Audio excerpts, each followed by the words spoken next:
భద్రాద్రి కొత్తగూడెం జిల్లా అశ్వారావుపేట మండలంలో ఓ నెమలి విశేషంగా ఆకట్టుకుంటుంది. దారిన పోయే వారంతా సెల్ఫీలు తీసుకుంటుంటే అభయం కోరి వచ్చిన భక్తులకు అమ్మవారిలా దర్శనమిస్తుంది. రెడ్డిగూడెం పంచాయతీ పరిధిలోని బండారుగుంపు గ్రామంలోని సమ్మక్క సారమ్మల ఆలయం వద్ద ప్రతిరోజు ఓ నెమలి సందడి చేస్తుంది.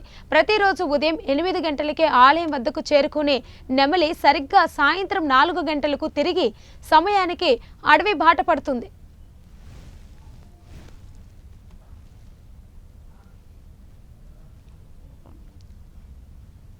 ఇలా గత 6 ఏళ్ల కాలంగా ప్రతిరోజు సమ్మక్క సారక్క ఆలయాన్ని సందర్శించుకొని ఆలయ ఆవరణంలోనే రోజంతా గడిపి సాయంత్రానికి అడవి బాట పడుతుంది.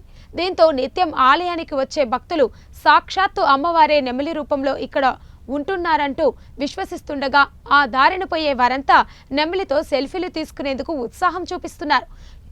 ఉదయాన్నే అమ్మవారికి నైవేద్యం సమర్పించే సమయానికి నెమలి వస్తుండడం, సూర్యాస్తమయం సమయానికి తిరిగి అడవి బాట పడుతుండడంతో ఆలయ పూజారికి మధ్య దోస్తీ కుదిరింది.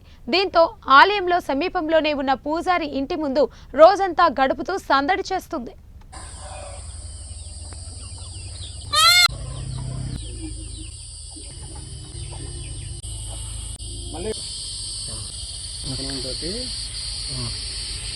మంచిగా ఉన్నారు.